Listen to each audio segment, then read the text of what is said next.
పడిన 2000 కార్మిక కుటుంబాలు అర్ధంతర లాకౌట్లతో కార్మికుల ఇబ్బందులు. విజయనగరం జిల్లాలో నెల్లిమర్ల జూట్ మిల్ మరోసారి మూతపడింది. జూట్ కొరతను కారణంగా చూపి సోమవారం కర్మాగారం లాకౌట్ చేశారు.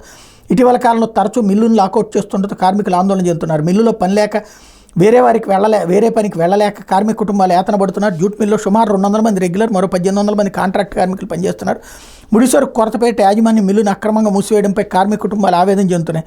కొన్నేళ్లుగా ఈఎస్ఐ, పీఎఫ్ బకాయిలు చెల్లించడంలో యాజమాన్యం నిర్లక్ష్యం వల్ల కార్మికులకు ఎలాంటి సదుపాయాలు అందడం లేదు. 2016 నుంచి గ్రాట్యుటీ బకాయిలు కూడా అలాగే ఉన్నాయన్నటువంటి వార్తని ప్రధానంగా హైలైట్ చేసింది. ఇకపోతే కాటంనేని భాస్కర్, నిర్మల్ కుమార్పై కోర్టు ధిక్కారణ చర్యలు తీసుకోండి. ఉద్దేశపూర్వకంగా కోర్టు ఆదేశాలు ఉల్లంఘించారు, చట్ట ప్రకారం నడుచుకుంటామని కోర్టుకు చెప్పారు. తదుపరి చర్యలకు ముందు చట్టాన్ని అనుసరించాలని వారికి హైకోర్టు చెప్పింది. మా న్యాయవాది కోర్టు ఆదేశాలను వారి దృష్టికి తీసుకెళ్లారు, అయినా పట్టించుకోకుండా దౌర్జన్యపూర్తిగా కూల్చేశారు. హైకోర్టులో వైఎస్ఆర్సీపీ కోర్టు ధిక్కార పిటిషన్.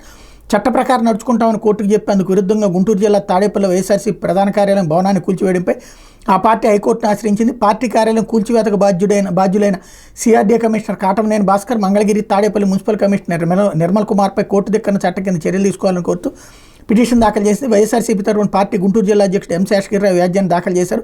ఇందులో కాటంనేని భాస్కర్, నిర్మల్ కుమార్ని వ్యక్తిగత హోదాలో ప్రతివాదులుగా పేర్కొన్నారు.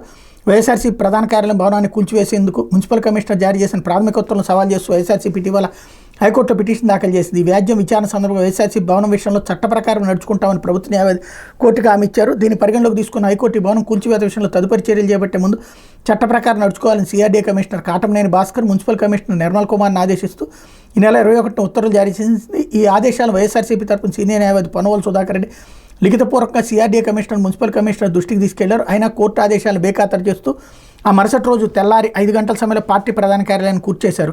కోర్టు ఆదేశాలను ధిక్కరించి పార్టీ భవనాన్ని కూల్చివేసినందుకు కాటంనేని భాస్కర్, నిర్మల్ కుమార్లపై కోర్టు ధిక్కరణ చర్యలు తీసుకోవాలని కోర్టు తాజాగా వైఎస్ఆర్సీ పిటిషన్ దాఖలు చేసింది అన్నట్టు వార్తని హైలైట్ చేశారు.